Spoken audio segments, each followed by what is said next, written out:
So, Amanda, you want to go ahead and get started?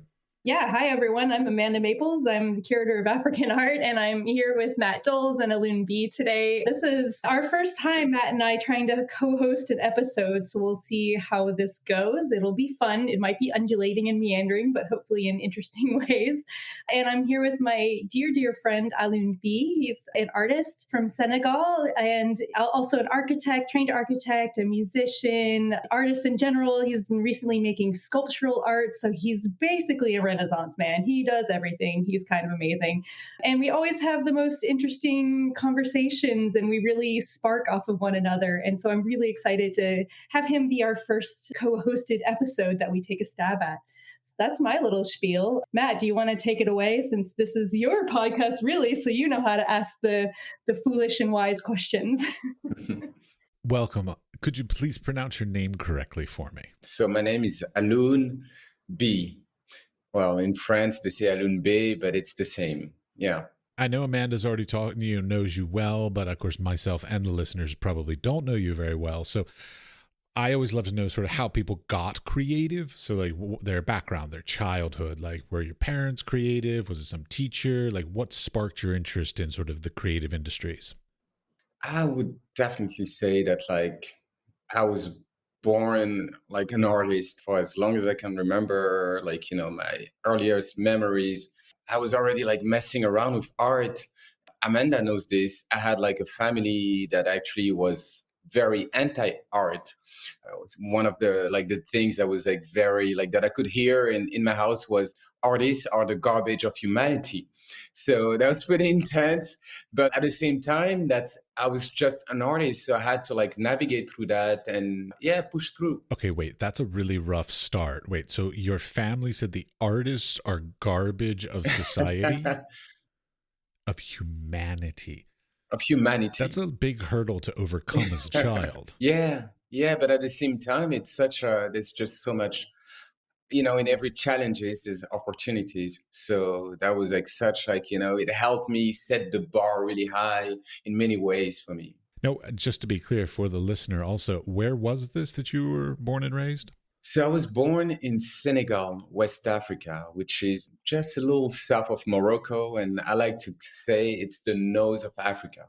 It's a special place because it's the closest point to the West. A lot of African-American slaves were shipped from Senegal and Ghana, but Senegal was definitely one of the main ports of slave exportation.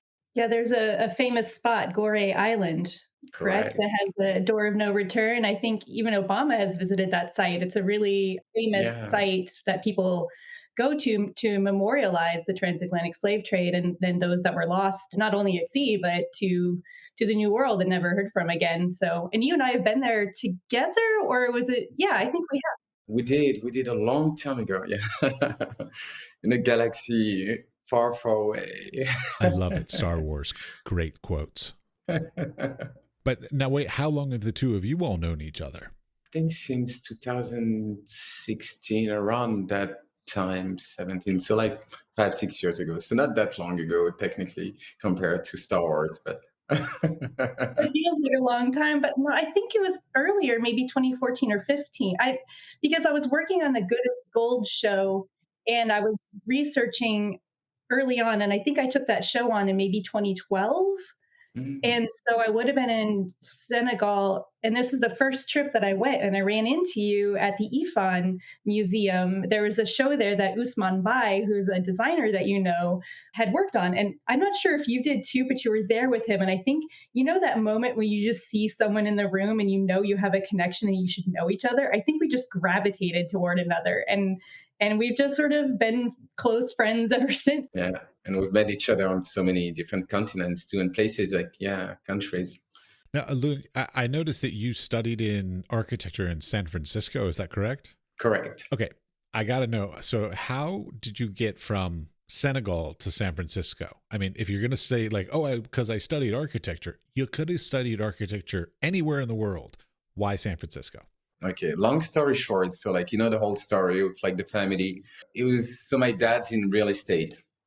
So architecture was not my choice. It was like, it was basically, he told me it's okay, I'll give you two choices. Like number one, I'll help you like get an education in the States in architecture. And number two, I help you not, you know. So I was like, okay, I'll take first choice. And that's how I ended up in the States. I actually did my undergrad at University of Miami in Florida as an architect. And then like for grad school, I actually looked into the Academy of Art University, which had architecture programs. So it was like my way to fool my dad to tell him like, okay, I'm doing architecture, but I'm hanging out with artists. And that's exactly what I did. So I was just hanging out with artists when I was in the Bay Area the whole time. And that's how I had my underground education in art, you know.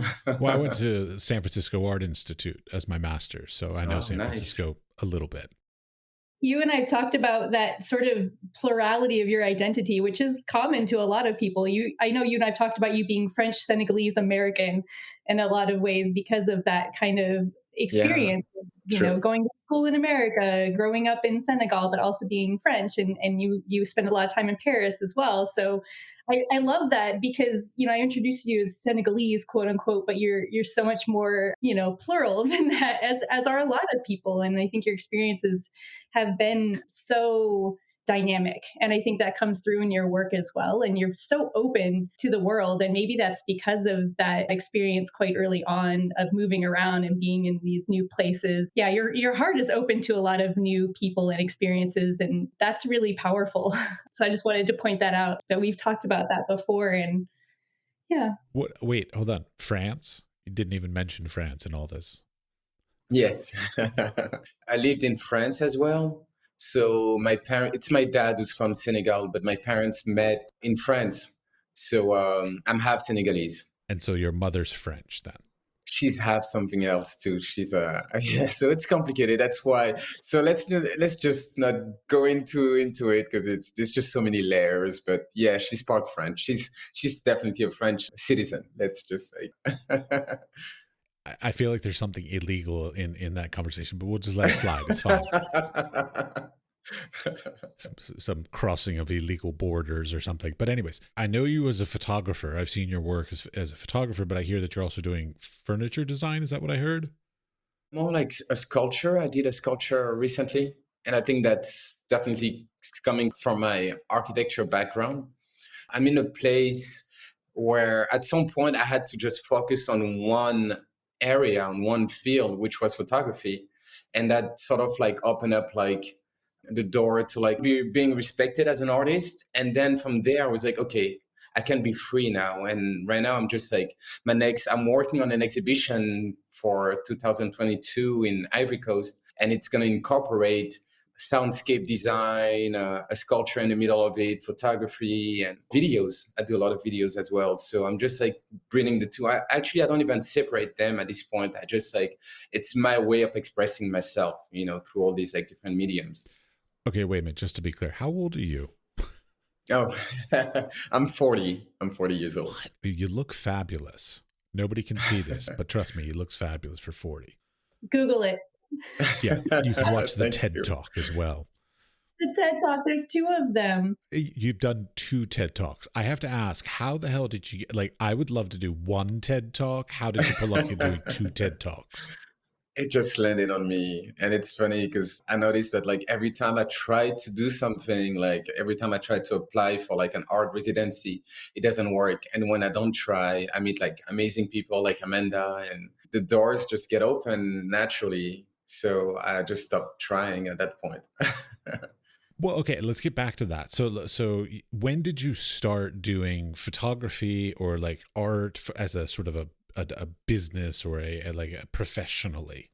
When I graduated, you know, and I left California, I actually trying to work in Paris as an architect, but my diploma was not working in Paris. So I had to go to either Germany, Scandinavia, or England. When I was in Denmark, talking about like funny stories, I meet someone who just tells me, you're an architect, and that was not your choice. That was your dad's choice. But deep inside, you're an artist and you will not be able to get away from that. And I'm like, how do you know that? And he tells me, well, that's the start of my life. That's amazing. I was going to ask you if there was a moment where you shifted from architecture to photography. And I know we've maybe circled around it in various conversations, but yeah, was there a moment of reckoning where you're just like, oh, it sounds like that might have been that moment where you're like, I'm an architect, but actually I'm more an artist. I'm a photographer, and this is when I'm going to shift gears. Well, that was definitely the key moment when it gave me like, so basically this older man, he was in his 70, he was probably 75 years old, telling me that like he had the same story as me and he can see it in my eyes. That kind of like gave me like just like the confidence to be like, I don't need to be an architect. I could jump in it, and this is like my life story. I'm just gonna live it, and I went full force on it. And next thing I know, my first exhibition as an artist was the Universal Expo in Italy. It was a big thing and a big confirmation that I did the right choice. That was the Empowering Women series, right? Is that the one? Correct. Exactly. But wait, hold on. You weren't giving me any like timeline on this. So what are the years that these things happened? So that was 2015. I'm going to the Universal Expo, my first exhibition. And the big thing about it is that like I have 50 million visitors for my first show. And my second show after that is a show in Paris in a tiny little bar. And there's like about like 20, 30 people. I had to fill in the gap, So, well, I mean, one of the big questions that I was wondering about you is like, from my experiences, I find that like, oftentimes creative people sort of have a home base and then they sort of build their community and their network from that location. And whereas with you, from what I can understand from the stories you're telling me, you started in Africa, then you went to North America, then you went to Northern Europe, and then you went to Southern Europe. And so like, do you have a home base? And like, is that sort of like hopscotching around and jumping around, like, is that working for you versus sort of building a foundation and a network in one location? You're absolutely right. I've been every 3 years changing countries now. So far, it's been good. I don't know how long I could keep up with this lifestyle. And I'm getting in my 40s, in my 40s. I think it was Sting who said that, life begins at 40. Maybe I need some form of stability at this point. That's kind of like how I feel about it. But just to be we'll clear, see. I am not implying that you should be changing your life in any way. I was just asking, like, lots of people would say that jumping around from place to place, some people would say it's incredibly beneficial for an artist career because they get new experiences. Some people would say it's incredibly detrimental to an artist career. And so I'm wondering if that's beneficial for you or if you're finding that it's creating some issues for you. What I would say is that it's been very true, and I see a lot of reciprocity between that lifestyle and the way that I grew up. So in a way, I feel like it's very in tune with who I am, or at least how I lived through life. And talking about authenticity, because that shifting moment of me, this really taking ownership in being an artist was also a way for me to be true to myself, to be real with myself, and it was beneficial to my career because it helped me also stay true to who I am as a person. One of the things that I find in my own work that is really interesting is that idea of home and sometimes versus, but not quite, and that idea of diaspora and sort of living in these diasporas and different experiences. And I think those are really messy terms and really burdened terms, and yet we still rely on them quite a lot. So I think I'd like to ask Alun if he has a sort of working definition in his own mind of what home is. And maybe your sort of reflections on this idea of diasporas and diasporic experiences. Well, especially nowadays, with this whole globalization, one thing that I realize with time is that you become the places that you live in. I go back to those places. I was just back in the Bay Area not long ago, and the moment that I got there, I was like, oh, I'm home. I had that home feeling. I'm back here in Senegal. I'm like, oh, everything's so familiar. The birds in the sky, everything. I'm just connected to the environment. Same thing in Paris. And I guess what it awakens in me is, and going back to the word diaspora, is it's almost dispersed version of yourself. Almost being able to explore all the possibilities of that you are within. I love that.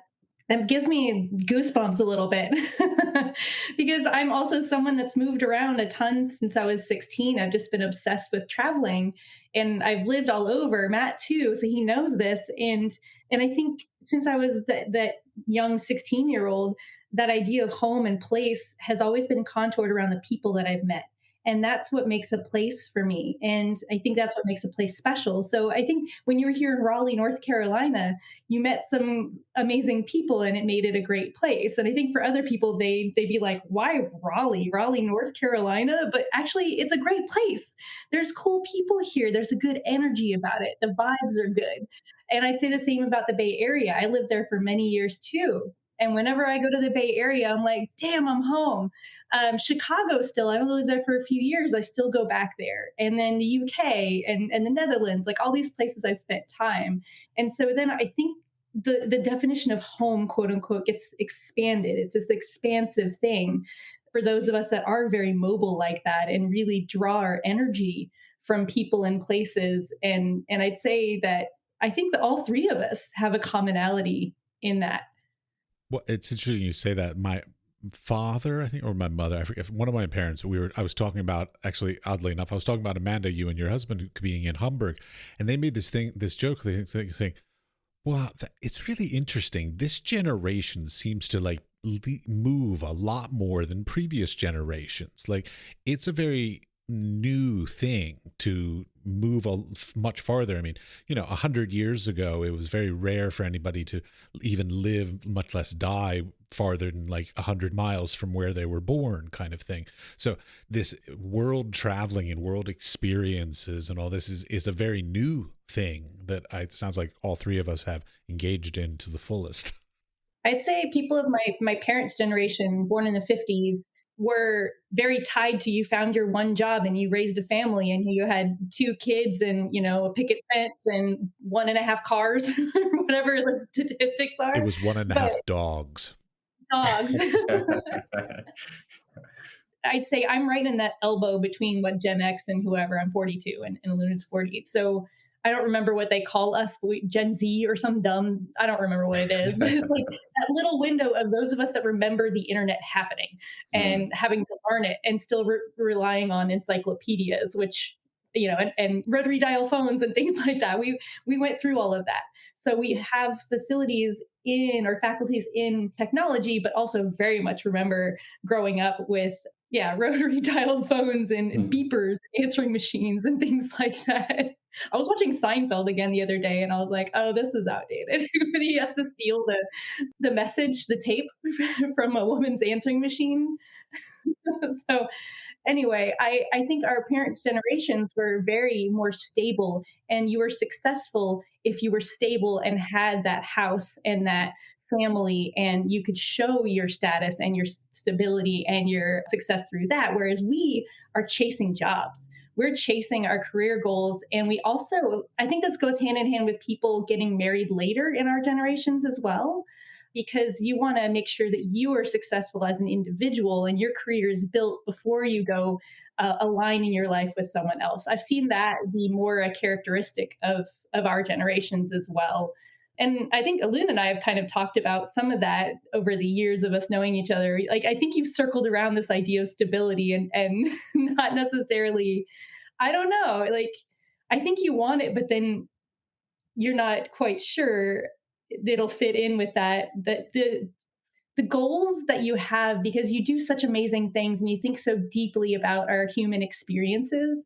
So maybe you could talk more about that. Like, do you sometimes think that a life settling down, quote unquote, would complement or maybe not that idea of, how to really express human experience with your art? I would say that, the time of latency is so much more important than the time of action. And I think this is what I want to cultivate the most, actually. So it's not about just like settling down, having a family and the dog, the nice house by the beach. But it's really about like being able to create that like vacuum space where, create room for new things to enter my creativity process.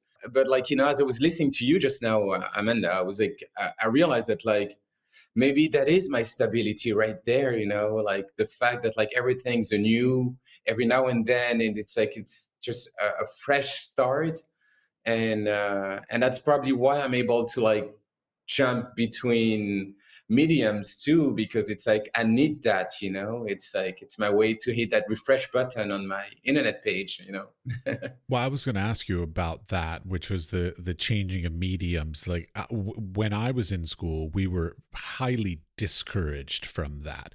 We were told you are a painter, you are a sculptor, you are a photographer, and you that's your reputation, and that's the thing that you should be known for, and then you build on that throughout a career.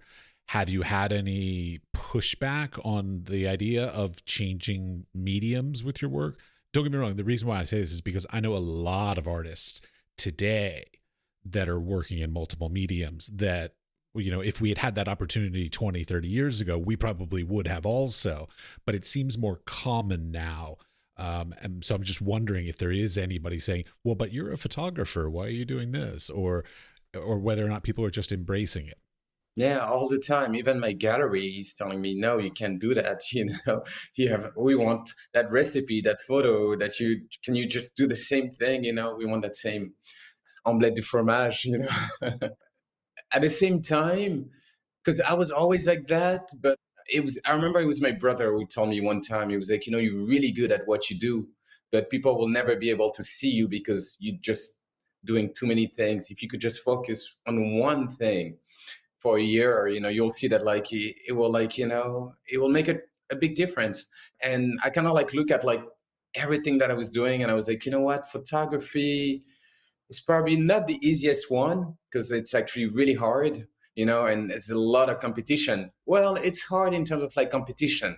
Everybody has a camera in their pockets nowadays. So like, you know, it's almost like what I think it was Tim Ferriss who was saying that. He was saying that like, you know, being poor it's actually harder than being rich, because when you're trying to be poor, or if you in the like the poor pool, you actually have more competition than like, you know, richest people. Like nobody's really wakes up in the morning and be like, you know, I'm going to be a billionaire. No one does that, you know. So you're not Everybody competing does with a lot of that. people. No, we all do that. We all want to be billionaires every day. You No, wish, but I love the way you phrased it of no, when you're trying to be poor, nobody tries to be poor. Like it just happens.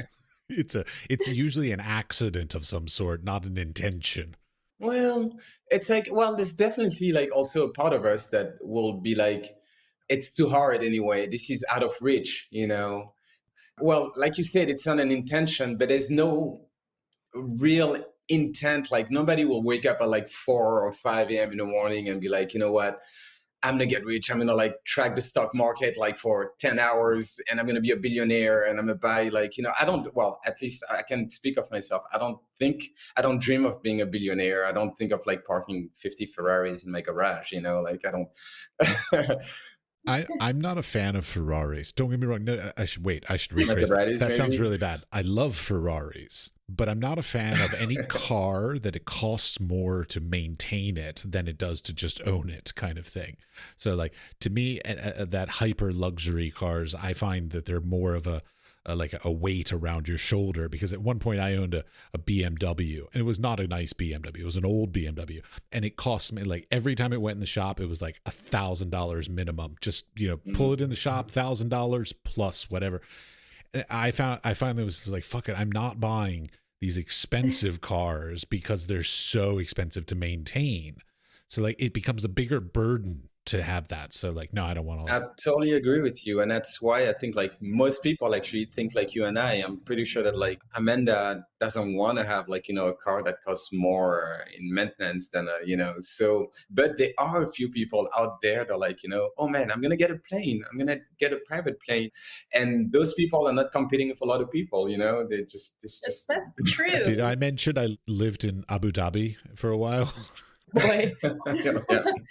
I think my dream car is a Tesla. I can't help it. I want a spaceship. I want to drive a damn spaceship around. I've been in them before and I was like, what is this? Because I've always driven 1990s Nissan Altimas until this last car that I bought because I was living in the Bay and I had to commute an hour and a half in each direction. I was like, I'm going to break down on whatever the highway is between Santa Cruz. I can't remember right now. Wow.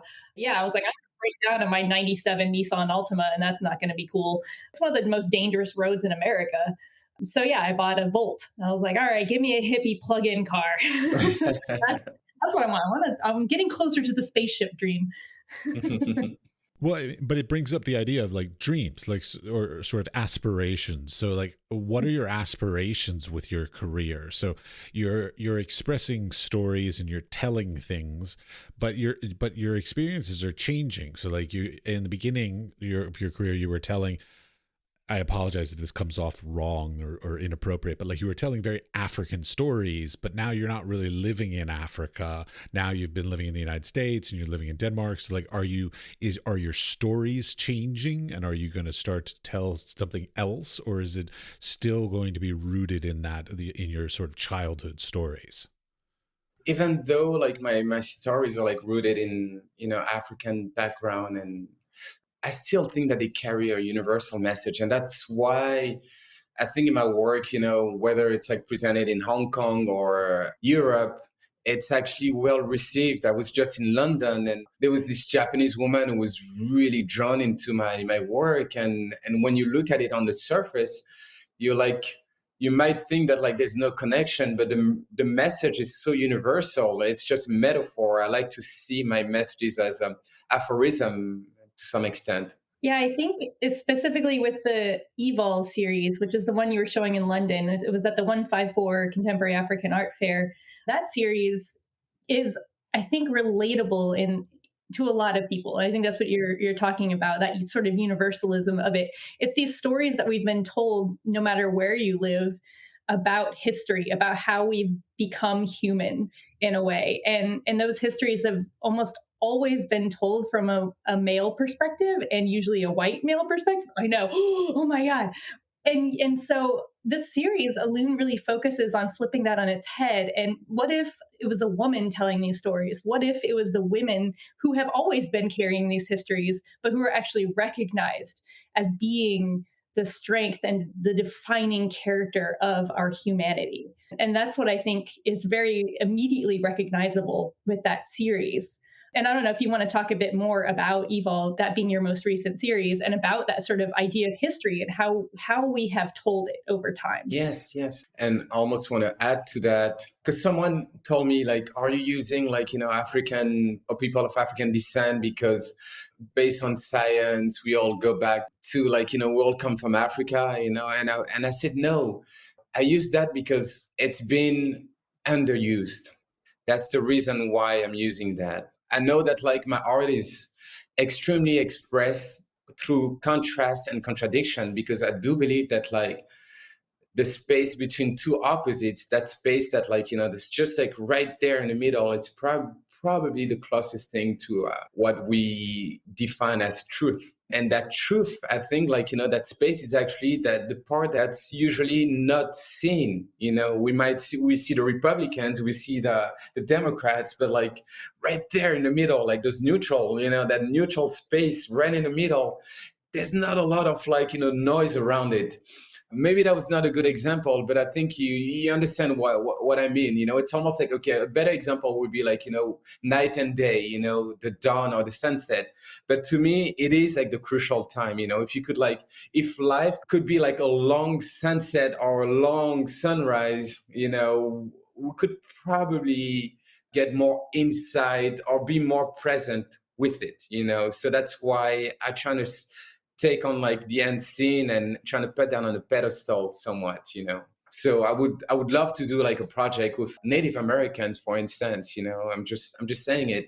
That would be interesting. That good. You'd spend more time in America, and I'd be happy. I get to see you more. Sounds great. Or hybrids, like something hybrid, like that's interesting too, because that's even more underground.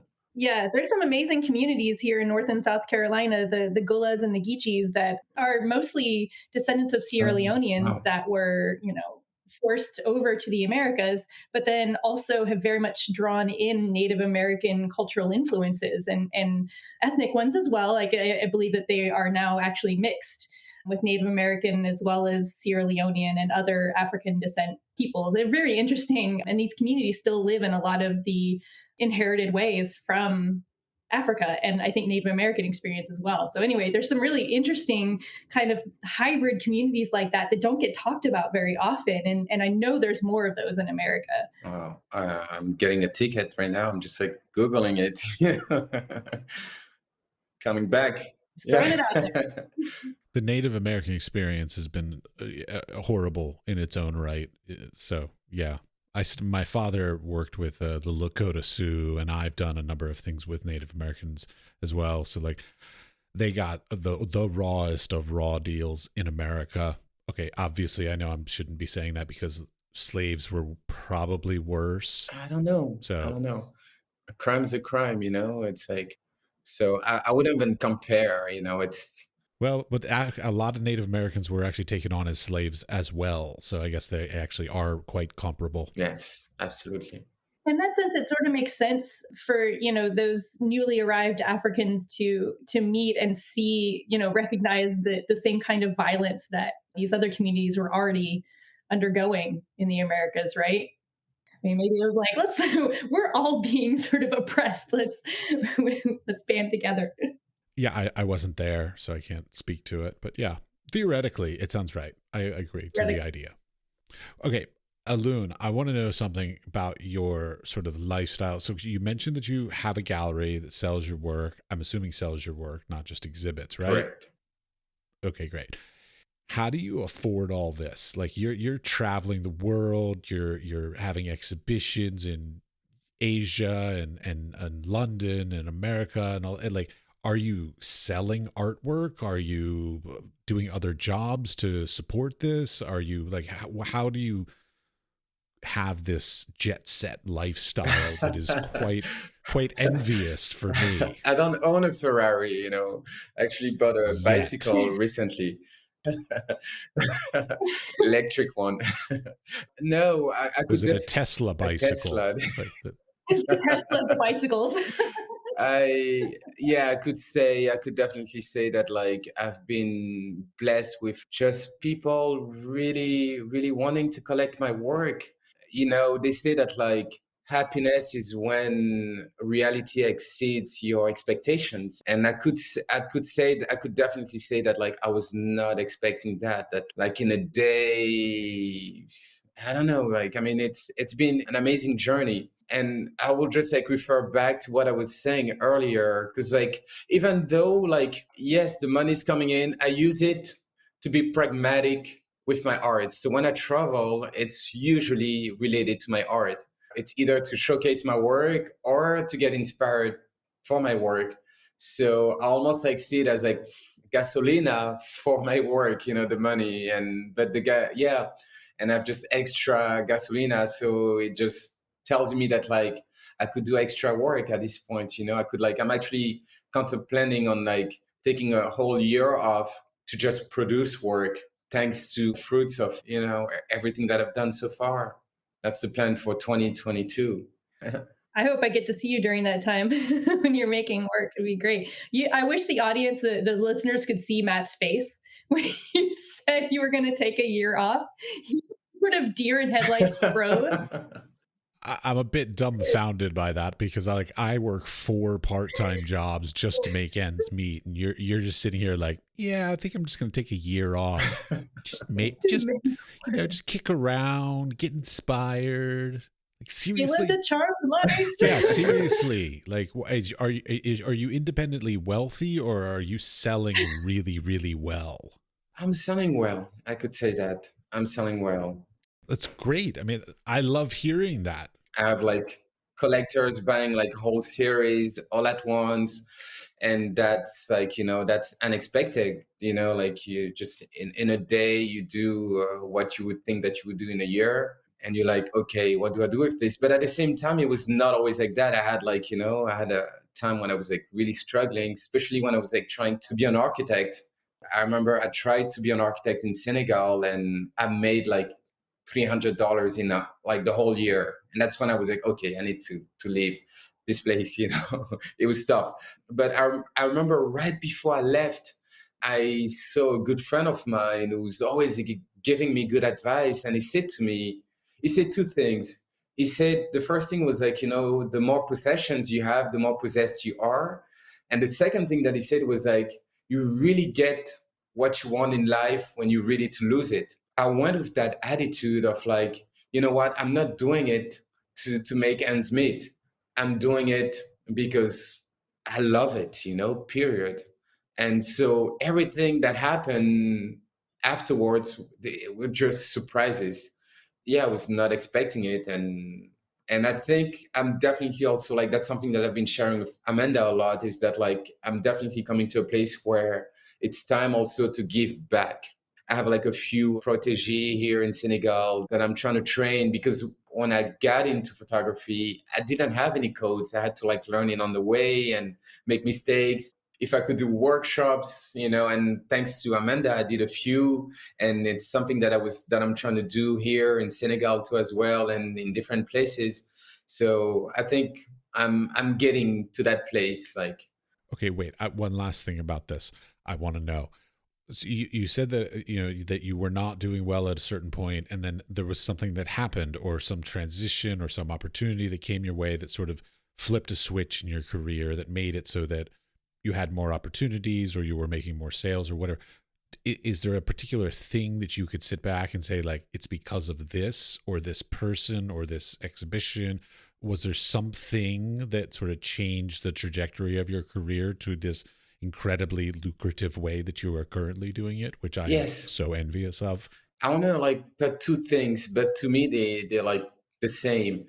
The first one was like, I came to Senegal after the States, right before Denmark. Came to Senegal, tried to like, make it as an architect, and I was struggling. And one day I got robbed. They came into my place and they took everything. So everything that I had, like my cameras, I just lost everything. And that's when I was like, okay, at this point, because I have nothing to lose, I could just like leave and start over. And that's why I moved to Denmark. The only thing that like I did not lose was like a tiny, remember like those old cameras, tourist cameras, they were like about that size. He's holding up a very small book. Exactly. You could get them for like $100, 150. Oh, a point and A point shoot. and shoot. There you go. Thank Yeah. you. That's all I had. So I meet that guy in Denmark who was able to read me. And I tell him like, you were able to like, basically see me. Can I take a portrait of you? And he says yes. And I take a portrait of him with that stupid point and shoot camera. And the photo is amazing. I mean, I've lost like, I had like two 5Ds Canon, like a 1D Canon, which that I bought in Japan a long time ago for $5,000. That was gone. And here I am like shooting with a $100 camera, and the photo is amazing. And it made me realize that like, it was never about the gear. It was really about your sensitivity, like, and I just decided to just invest in that, like just like trust what you feel. Trust what you feel. Well, I totally understand. In case you didn't know, I'm also a photographer. So like I know all about the like gear, and like how everybody's always like chasing the better equipment, and like, ooh, if I buy this better equipment or get this better software, I'll be a better photographer. And I'm constantly trying to tell my students, I'm like, no, no, no. Poor musician blames his instruments. And so like if you're talented, you can make beautiful things with any resource you're given, not the better equipment gives you. Now, I mean, of course, there is technical stuff like sharpness and focus and things like this that, yes, of course, you can achieve with better equipment. But the ability to express an idea comes from the creator, not from the equipment. And I'm such a huge fan of that. So it's really nice to hear that you made at a certain point some of your most moving work on, let's say, not professional equipment. Yeah, and I want to highlight this sort of mentorship and this move towards teaching and thinking about future generations, and I've seen Alun at work with young people and teaching them how to light black skin, which is not something that gets taught anywhere else, and then also how to talk to your subjects, or how to maybe have a process that does allow that idea or that their personhood to shine through, and that's something that Alun is amazing at, and that's why a point and shoot camera would work for him, because he knows how to see people. He sees them, and then he actually translates that into the body, into the work. And I think maybe we could talk about mentoring if you wanted, or some of those workshops you've done, or it'd be interesting to hear about your process. I remember in Empowering Women, you definitely had something you were telling these women, or a conversation that you had that allowed them to portray something that was deep inside that wouldn't necessarily be visible right away. Yeah, I would love to talk actually about like, remember I was like talking about like the dawn and sunset, and that's the thing. We circling back to jazz. I heard once like this great sentence that says, when you don't have anything, the only thing that you can do is improvise. In terms of creativity, I mean, I think like if I go like with like a plan, a perfect plan, I feel like I'm limiting myself. I love to go to like the location where I'm going to shoot, and just like improvising there, like seeing like, I don't know, like a broom like on the floor, a pole, like, just like picking up random things and creating a reflector on the spot by just like grabbing like a piece of fabric that was like just like sitting there, but because it's stained, it brings, I don't know, warmth or just a different flavor to the shoot. And just like basically being able to compose with the now has been a key element in my way of producing my work. I remember that like you mentioned Usman Bayer earlier. He told me when I did the Empowering Women project, he said, your work is great. People love it, but it's lacking love. That's what he said. It's like, just like put more love into it.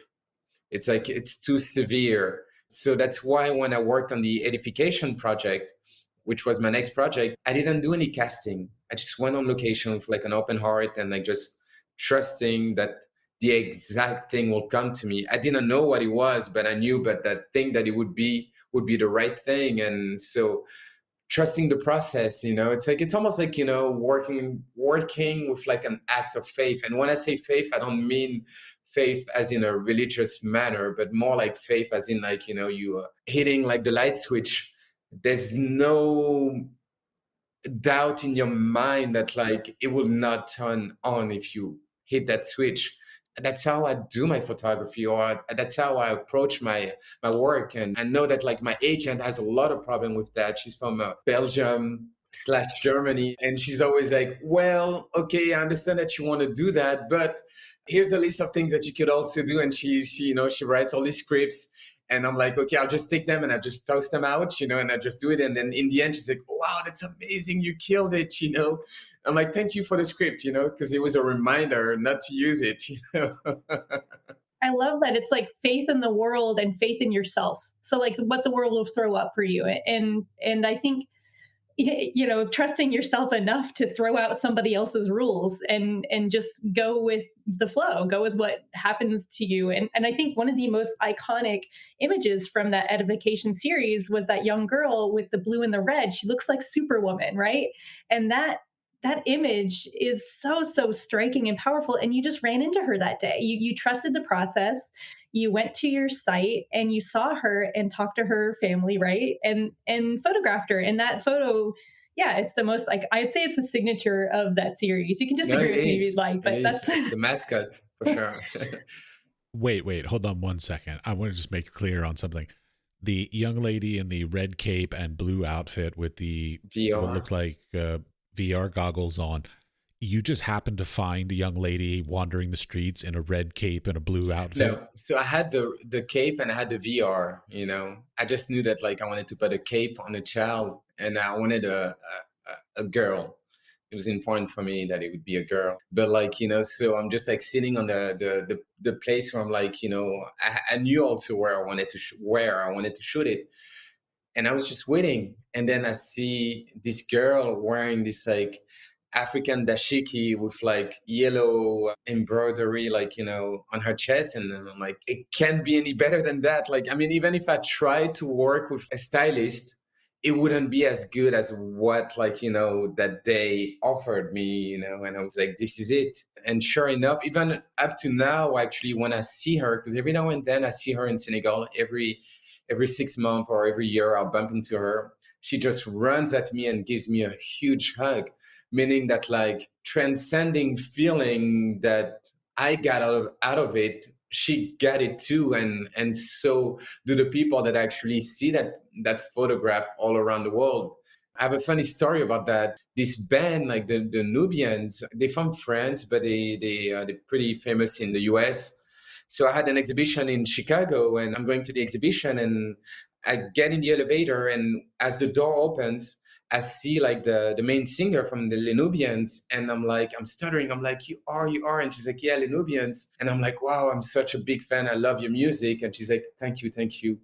And then she's like, oh, I came here to see Alun, the photographer. And I'm like, that's me, and she's like, wow. And then she tells me that when she saw that picture of that little girl with the cape, she cried because she grew up seeing that image in her head all the time, but not being able to see it crystallize in real life. So it was almost like a liberation of something that was deeply imprisoned within her. That's amazing. I feel like that's not a singular story, though. Knowing you the way I have for a few years, it's like this happens time and again. It happened when you were here in Raleigh for your show at CAM, the Contemporary Art Museum in downtown Raleigh. We had a woman who wrote a play basically because of experiencing your work and a process she was going through. And she would come to the Good as Gold exhibition that featured several empowering women images from Alun's series. She would visit the show over and over again to commune with these women that were telling her to drop all the shit and embrace Don't herself. play small. Don't play small. And play big. And so she told Eric Gard, who's the director of CAM, about that, and started coming in to see Alun's show at CAM. So there's a nice story there, and I don't know if you want to elaborate on it more, but I'm just saying that this is not a singular occurrence. People relate to Alun's work in a really powerful, stunning way, and it gets in there. It gets deep in. No, you said it all, and it was touching. There was also but you're right. There's a lot of moments like that when it gets more than personal. It gets really intimate, and that's why intimacy. And we had that talk in North Carolina. It's authenticity is the common denominator. If you really want something to get across, we all speak different languages in in our way of communication. We're all so different. But if there's one thing that we all understand, if there's a universal language, it's authenticity. It's you cannot deny that. So if you see someone that's truly just expressing his emotions, his livelihood it speaks to everybody to some extent, yeah. And I feel like we're in a moment that's been a lot of posturing, and especially with the Black Lives Matters protests and the other global protests that were happening about visibility, about being seen, and about kind of overturning the systemic racism that has been so rampant in this country and elsewhere in the world. And so people felt, okay, well, I have to jump on the bandwagon. Museums, for example, like I work in, would start posting things on Instagram, and you can tell when they're just doing it because they feel like they're SPOTA, instead of really making systemic change or really understanding what's at stake and what's at play and what people are actually speaking out against. And so I think you're very right. People can tell the difference. And when they see that authenticity, that realness to it, it's so tangible. The intangibility of it becomes tangible, and you can just feel it, if that makes sense. Yes. Yes, I hope to get I'm glad that this is recorded because I want to listen to this again. This is really powerful things. Okay, wait. Now I'm the outsider on this. So because Amanda, you have had many conversations with Alun and you know his work intimately. I don't. So I'm looking at the Edification series, and on your website, it's a bunch of pictures, but there's no text. So I don't have any additional context beyond the images. And I'm guessing that there is more context. Now, the reason why I'm getting to this is because writing of text these days is a sort of a mandatory part of the artistic practice, whether it's artist statements, whether it's titles of your work, or applying for grants or residencies or exhibitions. do you do your own writing, and sort of how important have you found that to be sort of in helping to build the story around these works versus just the creation of the images themselves? I would say that I do a lot of thinking, but I do very little writing. So that's my Achilles heel. Yeah. But luckily, there's amazing people around, like amazing people that I know, like Amanda, who helped me a lot with my writings. And I'm always, Wait, Amanda, did you write his statements for him? I have. yeah, well, You did, Sorry. didn't you? You did. I can see it on your face. Okay, fine. But I she think wrote on two series for me. She worked on the Evol as well as Edification. we have this great understanding of one another, and we have these amazing conversations where I just feel so inspired and so powerful and badass, and also just so healed. And so I think when Alun has approached me for those last two series to write about it, we have these conversations and then I write. So it's all Alun's words. And sometimes he'll provide some of the whatever he has actually written, and then I'll just take those and rework them and polish them, and then insert some of our conversations and some of that gold that is Alun and his personality, and just inject that. It's not my words, it's just me sort of shaping them a little bit to describe what he's doing in that series. So, and I've done that now for Evol and Yes. Edification, or no, And yeah, Empower for Women. see all three series actually.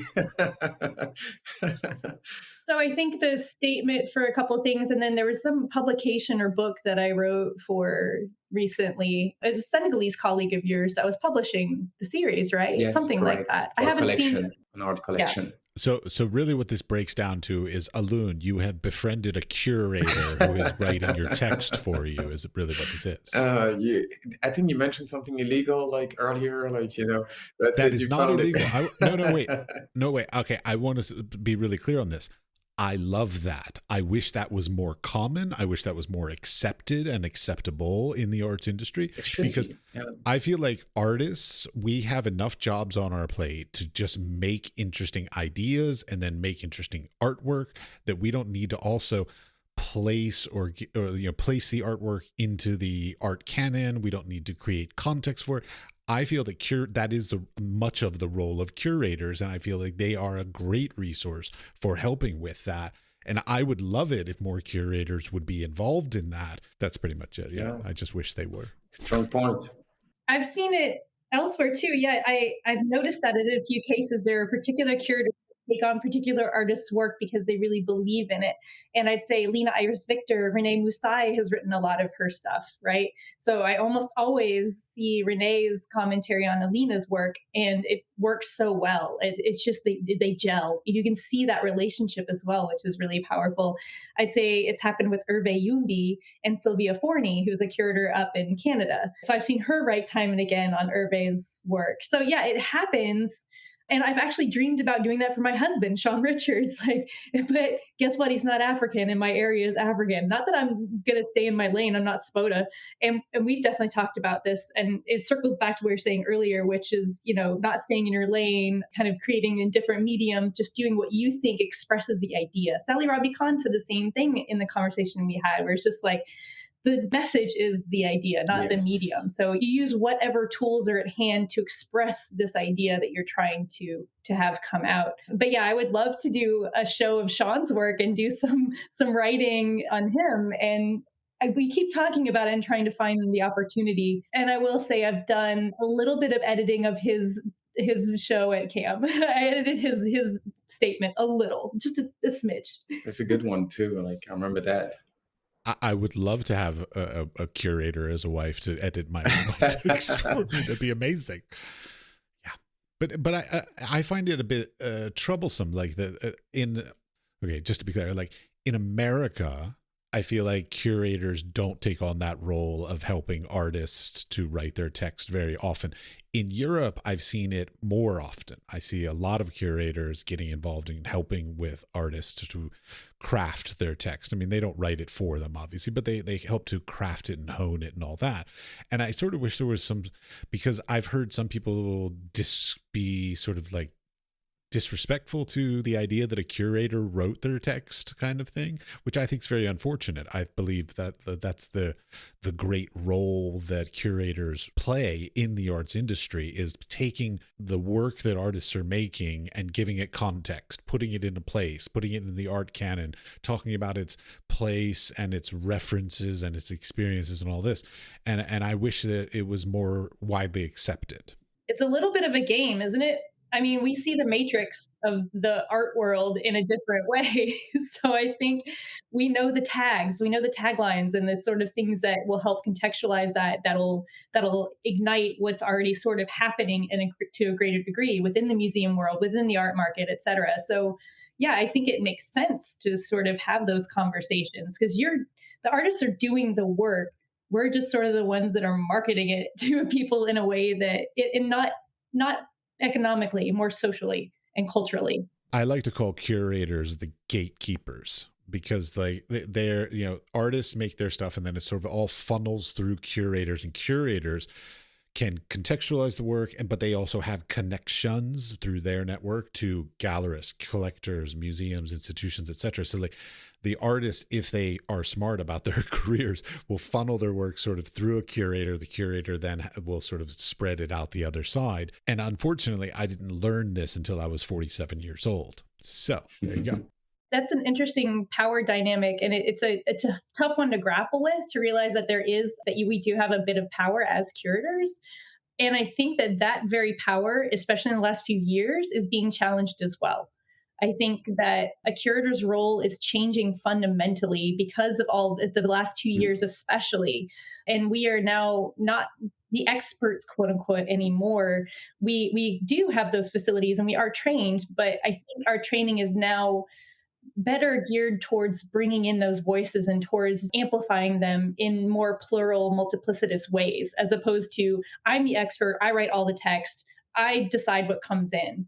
We're more about, what is the community input? What do people want to see in the museums or in the galleries? How do you see yourself represented in this space, and how can I help that to happen?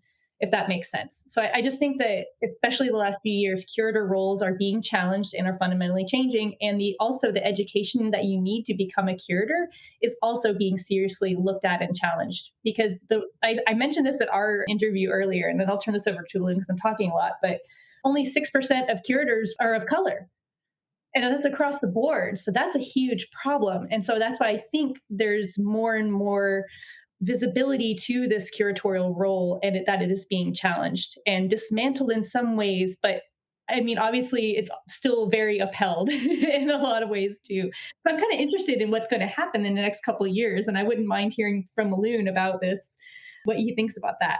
Okay, wait, one clarification I'd like on that. You said 6% are people of color. Is that basically any non-white, or just Black or African American or anything? So clarify it. So BIPOC. Huh? What? BIPOC.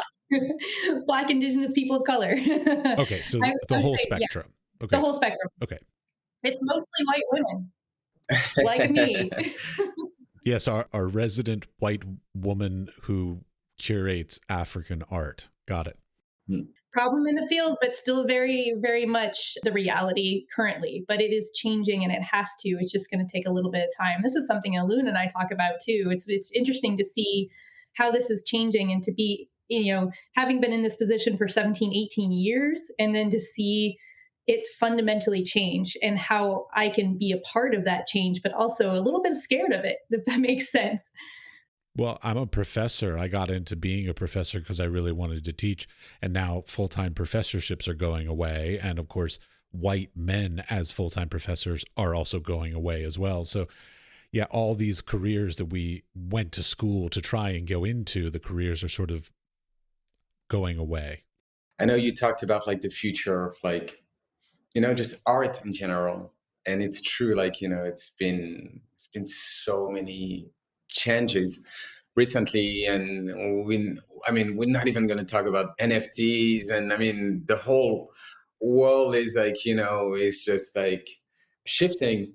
Wait, do you not want to talk about NFTs because you don't know anything about them, or because you don't like them, or you don't care? No, I'm just saying that if we go there, it's a whole It's a whole like, we should like, we need an hour to talk about that. So I'm just gonna like, Are you going to make an NFT in the near future? I don't know. I don't know. I'll be honest with you. I don't know. But that's actually what I want to talk about. I want to talk about how the questions that I'm asking myself is that, because things are like, it's always an open question, just in the same way that like project edification with the VR, I was not attacking on a digital technology, contemporary, like, digital technology. What I'm really interested about is like, what happens to the purpose of what we do, and I'll give a good example because I love examples, as you know already by now. I'll take like sex. The purpose of sex, ultimately it's to make babies. I'll just use that, among other things, but ultimately, I think that was like the original purpose. And what if sex becomes digital, then like eventually the whole like baby making process will be somewhat challenged. And I wonder sometime if like, we will have like something similar with like happening to the art.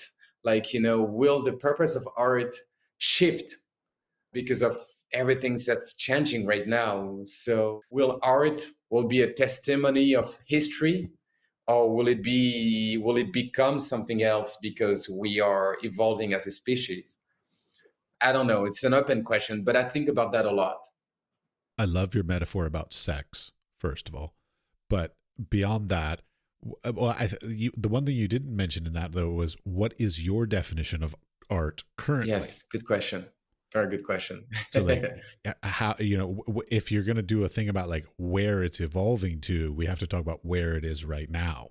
Art is probably the closest thing, or that like, that the people can like hold on to as like, a better testimony of like time, of like our history. There's like two ways to look at like history. You could look at history through like history books and like, the history that you learn in school. And deep down, if you're not too stupid, you just know that like basically the people who won the war are the one who like are telling the story of like, they're telling you exactly what happened. And then there's also like history with people that actually left traces of like their time, whether it's like all the way back to like, cavemen drawing like animals on a cave, and we're like, okay, there were humans here and this is what they were doing, to like NFTs today. So my definition of art is like how history has been testified through emotions, through capturing like what someone was feeling based on what he was experiencing, and being able to like leave traces of that on a medium, whether it was like on a sculpture, a rock, a piece of paper, music. As long as it was expressed and documented, then we're like, okay, around that time, this is how the world was. To me, that's what art is. It's like, it's a testimony, finding of through emotions and feelings that like, this is what humans were living around that time. I love that idea of history being so tied to emotion and feeling, because us scientific brained Americans and Westerners have a hard time, and we rely so much on the written when so much of life exists outside of recorded history or writing. And so that, I think, especially in Evil, in some of your work, you're trying to sort of highlight that emotion, that feeling that comes along with the way that history is written and told, and told in other ways as well. So anyway, that's a really interesting part of what you're saying, is that I think us scientifically minded folks have a hard time grappling with, is that history is emotion and feeling. And how do we capture that? Well, the other difficult part to that is right now, and I'd say probably only within the last maybe 100, maybe 200 years, is that art has become a business, and it's very capitalistic, and it's involved, between tax issues and money laundering and all kinds of other things, and then of course the lootings and all the different things that have been happening throughout the world. It's become a business, and a thing that it's about, moving money around and influence and power more than necessarily the actual expression that those creators meant for their piece of art. Yeah, it can be. There's a lot of energy around quote unquote African and African contemporary work right now too. And there are people that really believe in it and care, but there are definitely people that are capitalizing on it. And they're like, well, this is important in this moment and it's going to get me a good return. I don't care. I don't give a shit about the artist or what they're trying to say. I just see that this is hot right now and I'm going to buy it. And in 10 years, it'll be worth even more or even 5, whatever. Like, it's definitely like playing the market in some ways, just focusing on art. And these people with a lot of money spread their money in a lot of different places. I mean, you're sort of making sure you hedge your bets, right? So there is that ugly side for sure. But on the more positive side, I think for me, it's holding up a mirror to where we are at this moment in time. And I think it shows us then our positionality and where we are at, because we all need to attend to that in order to move into the future. So that's my little like hippy dippy positive sort of feeling about art, is just like, oh, hey, that's right. That's where we're at. You're making us see that water we're swimming in right now. So us plebes running around, like working really hard. The art is just like, remember that this is happening right now. And you're like, oh yeah, fuck, you're right. Oh, now I see how I'm part of that, or I'm complicit. So how can I sort of also contribute to a better future for everybody? So I think artists help us see that. Wait, just to be clear, Amanda, you and I are working really hard. Alun is taking a year off. I was gonna say, like, to rebound on what you just said, because I love what you said. Would you say, like, in 2 words, that, like, art is almost like, our deja vu, like sort of like in the matrix of like, okay, like this is where we at, this like, checkpoint. Yeah, it is deja vu too. It's a cycle. It circulates and comes back around again and goes and goes and goes. We always think, especially when we see the moment a little bit better, this has never happened before. This is a unique experience. Guess what? It's not. Like, history repeats itself. This kind of shit happens over and over again. These ethical issues we're seeing, especially today with reparations and restitutions, like these have been conversations that have happened for 100 years. How, this is not new, but we pretend like it is. True. But I think that's also in some ways an excuse.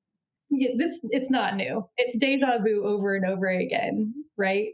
All right, Amanda, I know you got to be out very soon, so let's try and wrap this up. So, Alun, is there any topics that we haven't talked about that you want to sort of like have a little quick conversation about? No, I'm just like, at this point, I'm just really curious to see your art, your photography, so I'll definitely hit you up on that, after the show.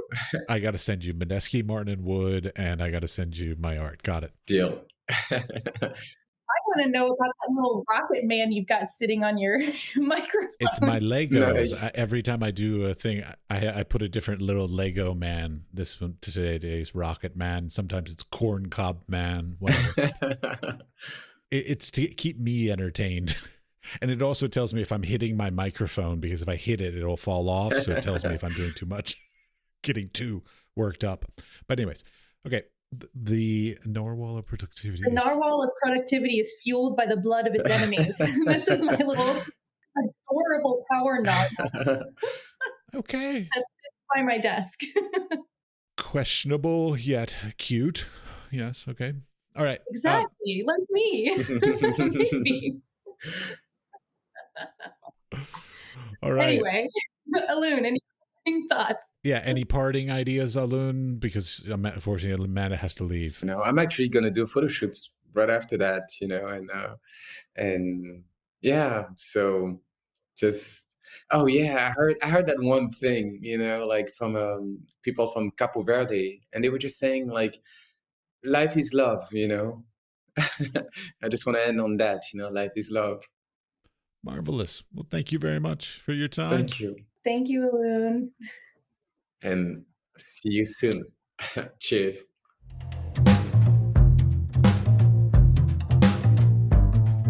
I hope you are learning as much from this podcast as I am. I've learned so many things that I've done wrong in my career and many things that I need to put more effort into moving forward. I hope this podcast has inspired and assisted you in being more successful in your creative endeavors. If you like the podcast, we would appreciate a 5-star rating, and a nice comment would be greatly appreciated. I would also like to thank Todd FF for their 5-star rating. Please tell your friends to listen and subscribe also. You can subscribe on Apple Podcasts, Spotify, or wherever you get your podcasts. We are produced by 5014, and the music was created by my childhood friend, Pete Bybee.